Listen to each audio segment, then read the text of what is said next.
Olá pessoal, sejam bem-vindos ao curso de Bases Matemáticas e Físicas para a RMN, que faz parte da Escola Brasileira de Ressonância Magnética Nuclear.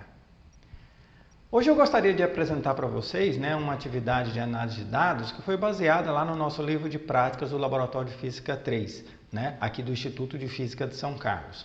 Você pode ter acesso a esse livro utilizando esse endereço aqui que está mostrado. Meu nome é Eduardo Ribeiro de Azevedo, eu sou professor da Universidade de São Paulo no Instituto de Física de São Carlos. Bom, a gente vai discutir hoje o tópico magnetismo e vamos falar um pouquinho sobre o mapeamento de campos magnéticos produzidos por correntes. Os nossos experimentos com coleta de dados vão ser direcionados então à verificação das leis de Ampère e Biot-Savart. Inicialmente eu gostaria só de dizer para vocês que a gente tem lá os vídeos sobre campo magnético produzidos por corrente e força magnética, onde vocês vão achar a fundamentação teórica necessária para ser utilizada nesse vídeo. Bom, basicamente o que a gente vai precisar mais é alguns conceitos sobre a lei de Ampère e a lei de Biot-Savart, que permitem nos relacionar o campo magnético com as distribuições de correntes em diversos sistemas. Então, a lei de Ampère basicamente relaciona a circulação do campo magnético com a corrente que atravessa uma certa superfície delimitada aqui por um contorno, Então, é a famosa B escalar ds igual a μ0 vezes a corrente que atravessa. Então, com isso, você, a princípio, se você tem simetrias mais definidas, você pode determinar esse campo magnético. Mas, de fato, de modo mais prático, a lei que a gente usa para calcular campos magnéticos para distribuições de correntes mais complicadas é a lei de Biot-Savart.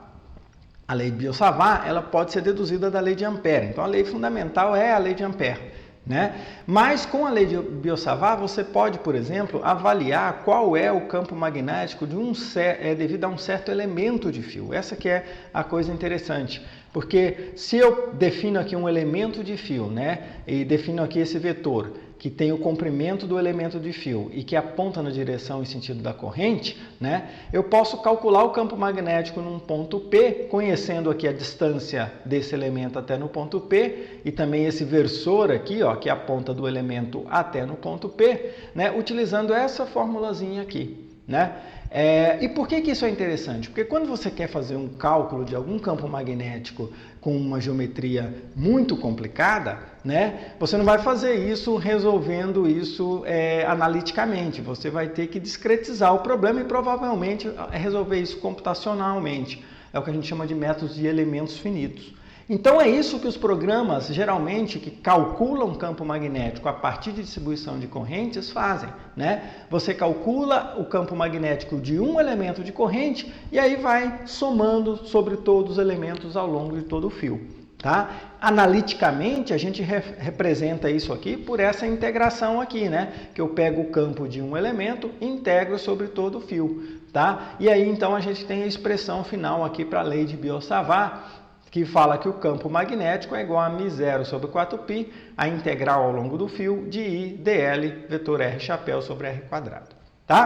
Então, com isso, a gente lá no vídeo sobre campos magnéticos produzidos por corrente, calculou o campo magnético de algumas distribuições, uma espira, um par de bobinas em configuração Helmholtz e anti-Helmholtz, um solenoide, Então aqui a gente vai agora mapear esses campos experimentalmente.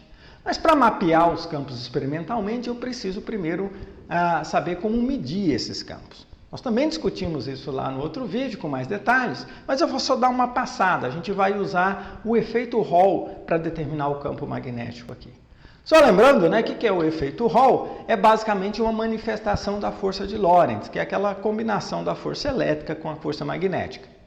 Então, se eu pegar aqui, por exemplo, uma pequena chapinha onde tem portadores de cargas livres, pode ser um condutor ou um semicondutor, e submeter essa chapinha num campo magnético e fazer percorrer uma corrente, passar uma corrente nessa chapinha, eu vou ver que o movimento das cargas vai ser alterado pela presença do campo magnético. Por quê? Porque basicamente eu tenho uma velocidade de arrasto, nesse caso aqui eu estou representando uma carga negativa, então na direção contrária à corrente, e essa velocidade de arrasto, quando dessa carga se movendo num campo magnético com uma certa velocidade, fica sujeito a uma força magnética, né? Que é basicamente o produto da carga com o produto vetorial da velocidade e o campo. Aqui, como são perpendiculares, a força magnética, né, vai ser simplesmente o Q vezes a velocidade de arrasto vezes o campo, tá, em módulo. E a direção e sentido, dado lá pela regra da mão direita, ela vai ser então de baixo para cima. Então o que acontece quando uma carga aqui, ó, penetra essa região? Ela fica sujeita a essa força magnética, então ela desvia e com o tempo você vai acumulando cargas aqui nessa superfície. Então essa superfície tende a ficar negativa, né? A outra superfície por consequência fica positiva e aparece um campo elétrico, agora apontando de baixo para cima. Né? Se o campo elétrico aponta de baixo para cima e a carga é negativa, eu vou ter um campo elétrico de cima para baixo. Contrário, né? Eu vou ter uma força elétrica de cima para baixo, contrário à força magnética. Tá? Olha, normalmente essas forças não precisam necessariamente ser iguais, mas à medida que você vai tendo mais carga sendo acumulada aqui nessa superfície, a força elétrica vai aumentando. Ela começa pequenininha, vai aumentando e chega um ponto então que ela pode se equilibrar com uma força magnética.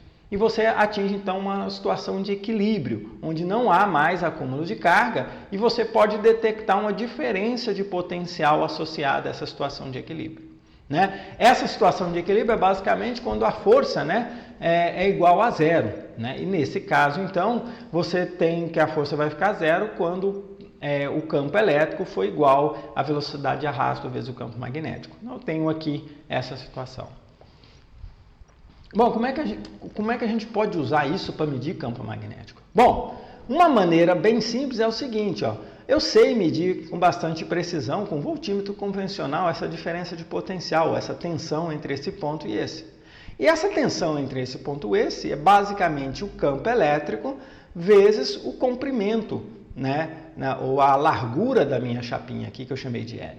Então, se eu multiplicar L vezes Z, né, que é igual a LVD vezes B, esse L vezes Z vai ser a diferença de potencial detectada entre esses dois pontos aqui. Então, vai ser o que a gente chama de tensão Hall. E aí eu vejo que essa tensão Hall ela é proporcional ao campo magnético. Constante de proporcionalidade seria L vezes a velocidade de arrasto. Mas olha só, se eu sei quanto é então essa constante, eu posso medir a tensão Hall e então calcular qual seria o campo magnético que foi aplicado aqui na chapinha. Tá?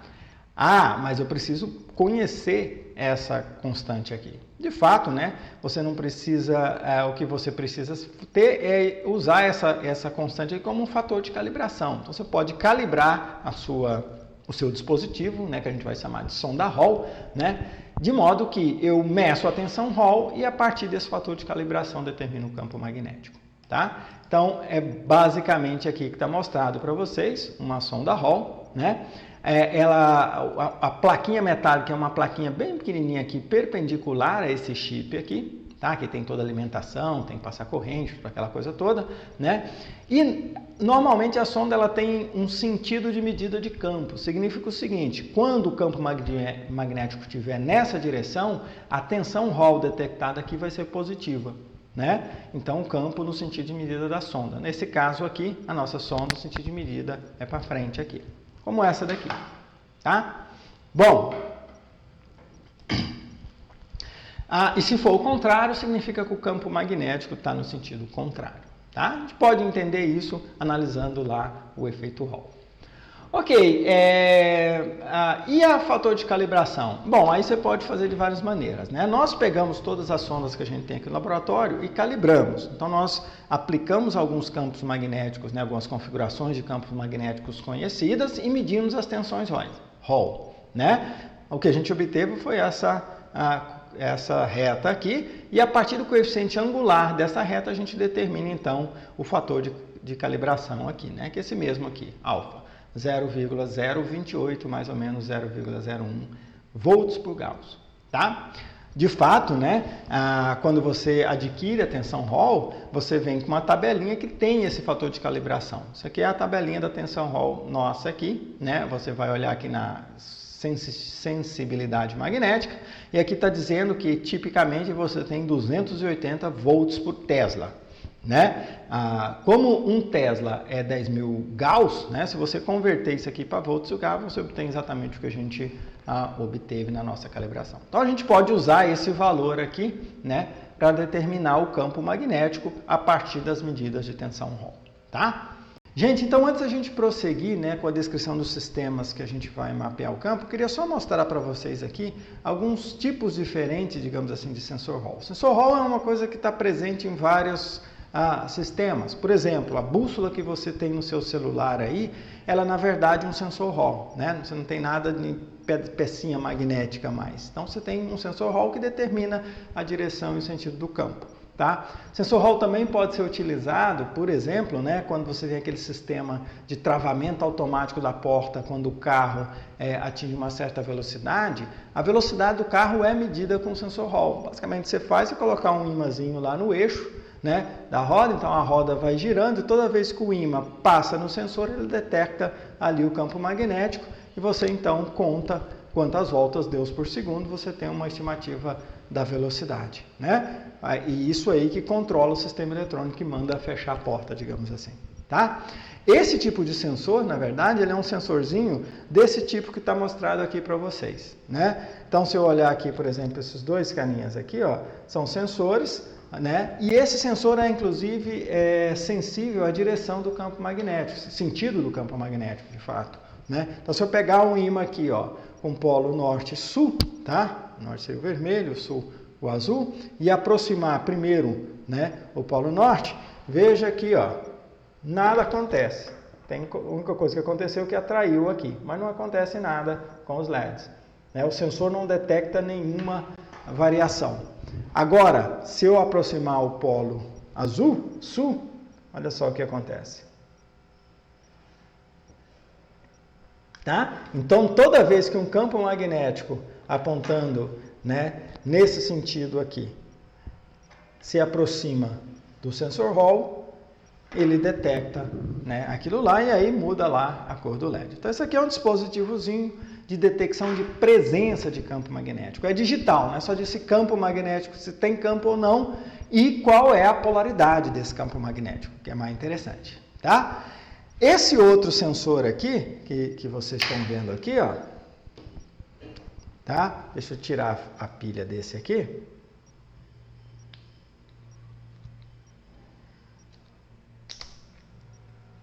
Esse outro sensor que vocês estão vendo aqui, que eu coloquei a pilha, né? Ele é igual ao que a gente vai usar para a nossa medida de campo. Então, a saída, né, o sensor seria esse carinha aqui, a saída dele aqui é uma tensão, né, que depende do valor do campo magnético que está lá dentro, né, como a gente acabou de discutir.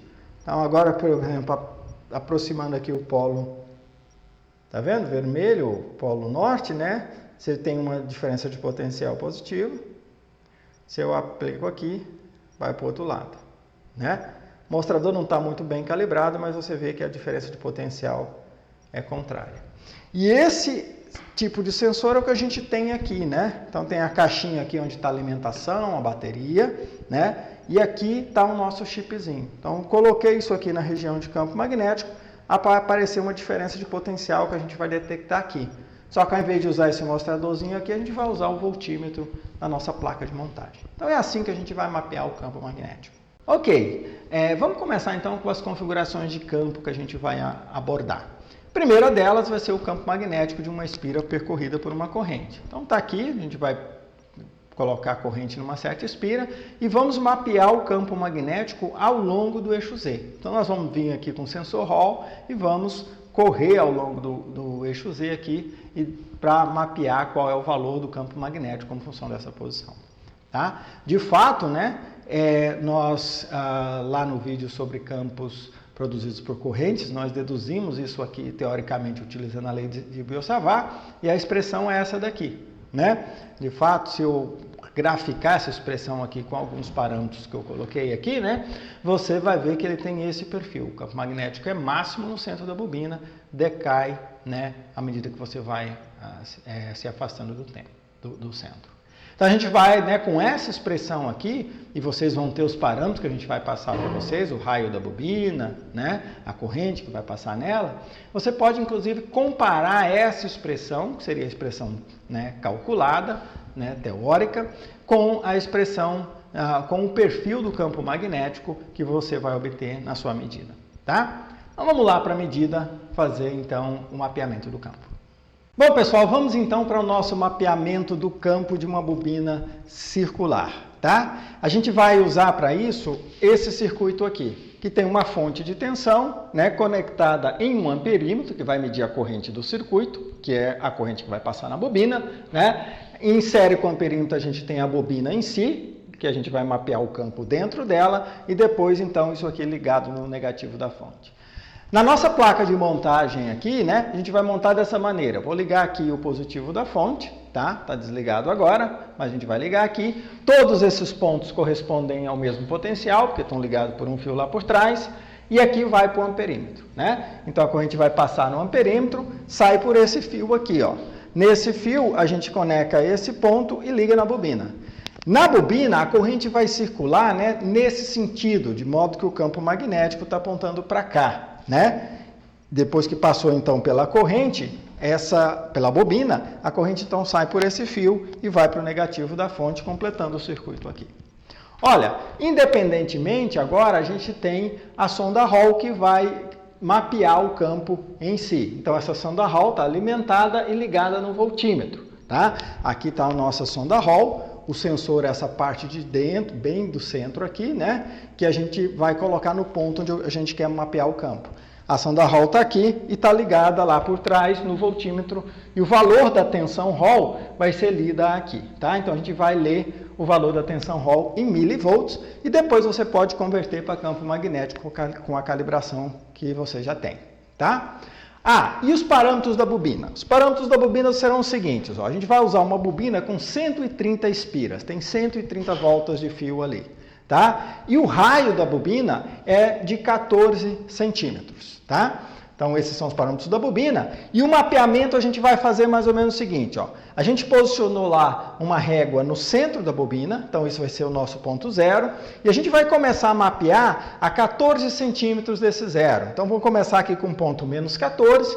Vamos por menos 12, menos 10, menos 8, menos 6, menos 4, né? Passar pelo zero, depois 2, 4, 6, até no 14. Tá? A gente vai fazer esse mapeamento no sentido do campo magnético. Então, o nosso campo magnético está apontando, né, ao longo do número crescente aqui. Ok, mas para a gente mapear o campo magnético da bobina com corrente, a gente tem que estar ciente que nosso ambiente aqui não é ausente de campo magnético. Tem campo magnético local aqui, inclusive o campo magnético da Terra. Então a gente precisa também mapear esse campo magnético ao longo do nosso eixo de medidas, para depois subtrair o valor que a gente medir com corrente desse valor e eliminar a contribuição desse campo local. Tá? Então, vou começar fazendo esse mapeamento do campo local aqui. Então, veja que o circuito não está conectado ainda. Tá? Então, vamos lá. Vou começar aqui do ponto menos 14. Tá lá. 2,6, menos 12, 2,8, menos 10. 2,7, 2,6, menos 8, 2,7, menos 6, 2,7, menos 4, 2,7, menos 2, 2,7, 2,8 novamente, 0, 3, 2, 3, 4, 3,1, 3, 6, 3,1, 8, 3, 3,1, 10, 3,2, 12, 3,2, e 14. 3,3. Tá? Então, você vê que o campo magnético local não varia muito, o que é de esperar, na verdade. Tá? Agora vamos fazer a medida do nosso campo magnético, né, com a corrente ligada. Então, vou ligar a corrente, imediatamente você vê aqui a leitura da corrente, que é 5,1 ampere. Essa corrente vai se manter durante todo o nosso experimento. E agora vamos ver qual a tensão Hall ao longo do eixo. Vamos lá. Então, começou aqui, ó, menos 14. 32,8. Menos 12. 40,0. Menos 10. 48,3. Menos 8. 57,4. Menos 6. 67. Menos 4. 75. Menos 2. 80,9. 0. 83. 2. 80,8. 4. 75,2. 6. 67,6. 8. 58. 10. 49,7. 12. 41. 41,9. E 14. 34,4. Ok, pessoal, então agora já fizemos o mapeamento do campo, vamos fazer análise dos dados. Mas basicamente, muito simples que a gente vai fazer. Basicamente, né, nós fizemos aqui o mapeamento do campo, só passando aqui pelos parâmetros, né, uma bobina de 130 espiras, diâmetro 28 centímetros e percorrido por uma corrente de meio ampere. O que a gente vai fazer com esses dados? Bom, primeiro fazer um gráfico, né, do campo magnético, que você vai determinar com o fator de calibração e com os valores das tensões Hall que vocês mediram, né? Então, fazer um gráfico desse campo magnético em função da posição e comparar com o campo esperado, ou seja, calculado utilizando a equação obtida pela lei de Biot-Savart, tá? Então, é fazer os dois gráficos juntos, o gráfico teórico e o gráfico experimental, e ver se essas coisas concordam, né? E também discutir um pouco qual que é o comportamento daquele campo magnético lá, de maneira geral, tá? Bom, a segunda distribuição de correntes que a gente vai mapear são as bobinas em configuração Helmholtz, né? Então, basicamente, você tem aqui as duas bobinas, aqui você circula a corrente num sentido e aqui você na outra você circula a corrente no mesmo sentido, mantendo aqui a separação das bobinas igual ao raio delas, né? Nesse tipo de configuração, lá no vídeo sobre campos magnéticos de correntes, nós mostramos que a gente pode calcular o campo magnético por essa expressão aqui, tá? E quando você estiver aqui próximo do centro, essa expressão ela se resume a essa expressão aqui, onde a gente vê que o campo magnético é bastante constante lá no centro, né? Então, essa configuração Helmholtz é bem interessante para produzir campos magnéticos constantes, mas com acesso, né, por todos os lados aqui. Então, se você precisa de um campo constante, precisa acessar para fazer alguma coisa, né, com a amostra onde você está aplicando o campo, por exemplo, é a configuração ideal. Aqui, por exemplo, está mostrado, né, os gráficos, então tem aqui o valor exato, que seria o gráfico dessa expressão aqui, basicamente, e aqui o valor de aproximado, que seria essa expressão aqui, né, com as normalizações realizadas dessa maneira aqui. Tá? A gente vê, né, que tem uma grande região aqui no centro dessa configuração que, além do valor exato e o valor aproximado baterem, você tem um campo magnético bastante uniforme, bastante constante, que é o que a gente deseja de um tipo de bobina como essa, de uma configuração de bobinas como essa. Nós também, né, vamos fazer o que a gente chama de mapeamento das bobinas em configuração de Maxwell ou anti-Helmholtz. Tá? Aqui basicamente o que você tem é que é a mesma configuração, a mesma geometria, né? Bobinas separadas pelo raio, tudo igual, só que agora a gente vai aplicar a corrente num sentido aqui e em outro sentido aqui. né? Nós também, lá no vídeo de campos produzidos por correntes, obtivemos a expressão para o campo magnético ao longo do eixo, utilizando lá a lei de Biot-Savart. E a expressão é essa daqui, né? Quando a gente agora olha só próximo ao centro das bobinas, né, a gente vê agora que o campo magnético ele varia linearmente com a posição. Então, isso aqui é uma excelente maneira de você produzir gradientes de campo magnéticos lineares, ou seja, onde o campo em cada posição vai aumentando linearmente, em torno do zero. Tá? Aqui está o exemplo, né, de um gráfico utilizando essa expressão, que seria o exato aqui, né, vermelho, e aqui o aproximado. De ver que nessa região aqui a gente tem um comportamento bastante linear e também as duas aproximações podem ser utilizadas para calcular esse gradiente de campo magnético. Gente, o nosso próximo mapeamento de campo, então, vai ser do nosso par de bobinas, onde a gente vai colocar, primeiramente, na configuração de Helmholtz, ou seja, as duas correntes circulando no mesmo sentido, e depois na configuração anti-Helmholtz, com as correntes circulando em sentidos contrários. Tá?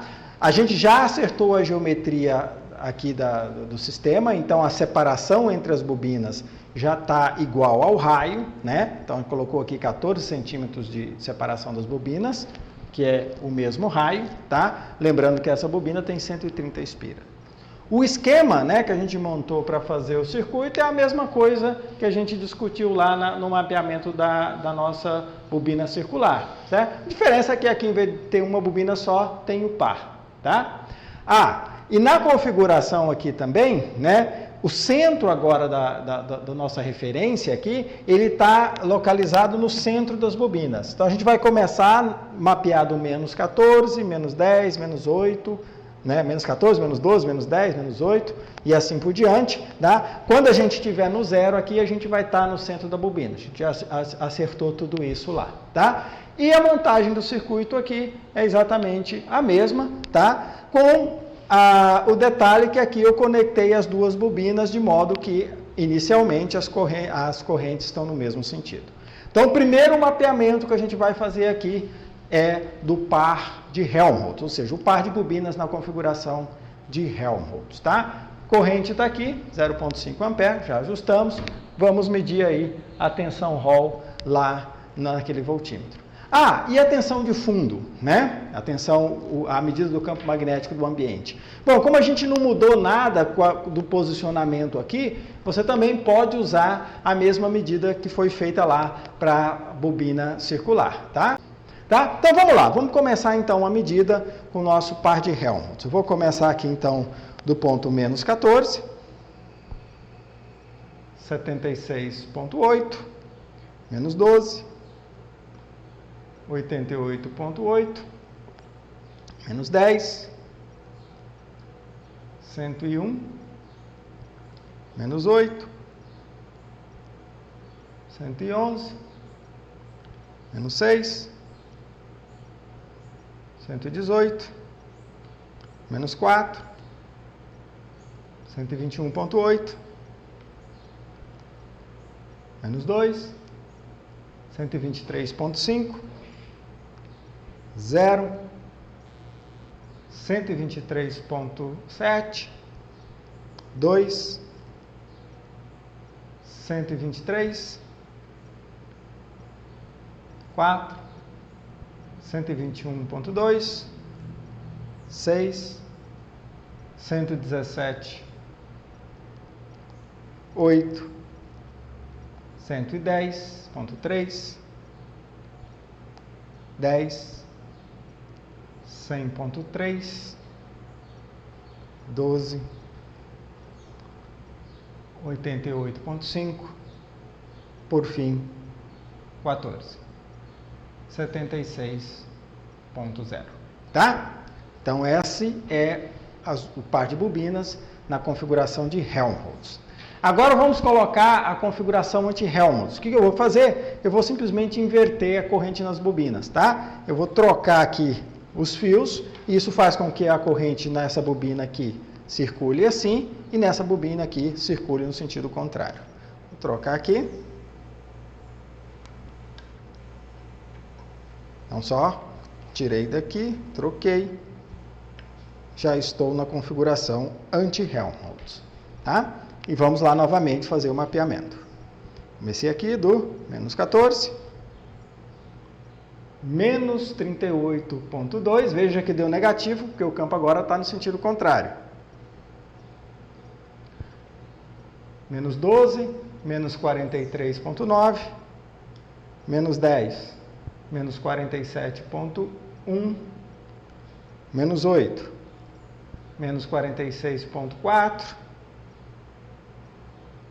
menos 6, menos 40,7, menos 4, menos 29,9, menos 2, menos 15,2, 0, 1,5, 2, 19,4, veja que o campo inverteu, 4, 34,3, 6, 46, 8, 52, 51,9, 10, 52,8, 12, 49,6, por fim, 14, 44,1, tá? Então, agora você tem os valores de tensão Hall, né, para as bobinas, para o mapeamento ao longo do eixo da bobina, tá? Tanto na configuração de Helmholtz quanto anti-Helmholtz. Ok, pessoal, então agora vamos fazer a análise de dados, né? O que a gente vai fazer com a análise de dados? É basicamente a mesma coisa que a gente fez lá no caso da bobina única, né? Então, a gente agora vai mapear o campo, a bobina é a mesma, então tem 130 espiras, o diâmetro é 28 centímetros, a corrente foi de meio ampere, então a mesma coisa que foi utilizada na bobina. A gente mapeou o campo aqui na configuração de Helmholtz e na configuração de Maxwell, tá? E o que a gente vai fazer é fazer um gráfico do campo magnético como função da posição, né? Tanto o campo magnético como o campo esperado, e o campo esperado a gente pode usar essas expressões aí que foram calculadas utilizando a lei de Biot-Savart, né? E comparar o resultado, digamos assim, com a expressão e o resultado experimental que você obteve, tá? Pode discutir também o comportamento, dizer onde é que esse negócio pode ser utilizado, onde é interessante, qual é o limite, né? Qual é a zona limite ali que você acha que o campo é linear o suficiente e assim por diante, tá? E agora, então, né, a gente vai para a nossa terceira configuração, que são os solenoides, tá? Os solenoides são extremamente importantes para produzir campos magnéticos uniformes em uma região do espaço, tá? Bastante uniforme. Então, a gente vai fazer a mesma história. Eu tenho aqui o solenoide, com um raio e um comprimento, né? E a gente vai mapear o campo ao longo do eixo do solenoide, né? Vamos definir o zero aqui como sendo o centro do solenoide e ver como é que o campo varia ao longo do eixo.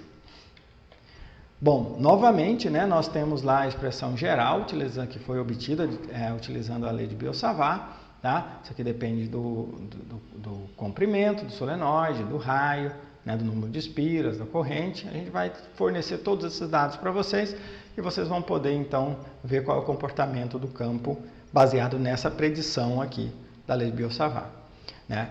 Se o solenoide é mais longo, né, se você tiver o solenoide muito longo, essa expressão aqui se reduz a isso, que também pode ser obtida pela lei de Ampère, né? Então é simplesmente μ0 NI sobre o comprimento do solenoide. Está aqui o gráfico, né? Em duas situações, onde a razão R sobre L é 1 sobre 10 e aqui a razão R sobre L é 1 sobre 50. Você vê que quanto menor for o raio comparado com o comprimento, né, mais você tem uma região de campo uniforme aqui definida, né, e mais larga, digamos assim. Tá? Essa é a vantagem de você usar solenoides mais longos. Só se no caso onde a razão R sobre L é 1 sobre 10, você vê que você continua tendo uma região aqui de campo magnético bastante constante, mas uma região bem menor, né? Então, essa é uma maneira de você definir qual é a região que você tem de campo magnético mais constante. Note também, né, que para essa situação aqui, que parece mais um solenoide longo, né, o valor de campo aqui vai para 1. 1 porque está normalizado por μ0 Ni sobre L, que é exatamente esse valor de campo, né? Então, quando você tem o solenoide mais longo, a gente vê aqui que a aproximação realmente tende à aproximação que a gente obtém para solenoide longo. Bom, pessoal, vamos então agora fazer um mapeamento do campo magnético aqui do solenoide, ao longo do eixo do solenoide, tá? Então, a gente vai usar esse solenoide aqui, só para passar alguns parâmetros dele para vocês, né?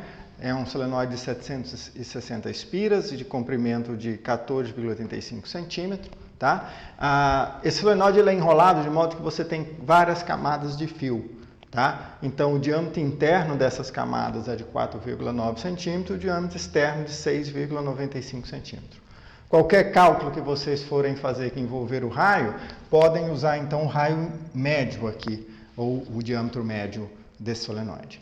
O esquema de medida é exatamente a mesma coisa que a gente fez lá nas bobinas, né? Então, a fonte de tensão, o amperímetro para medir a corrente, ligado ao solenoide, tá? E aqui, independentemente, a sonda Hall ligada ao voltímetro, tá?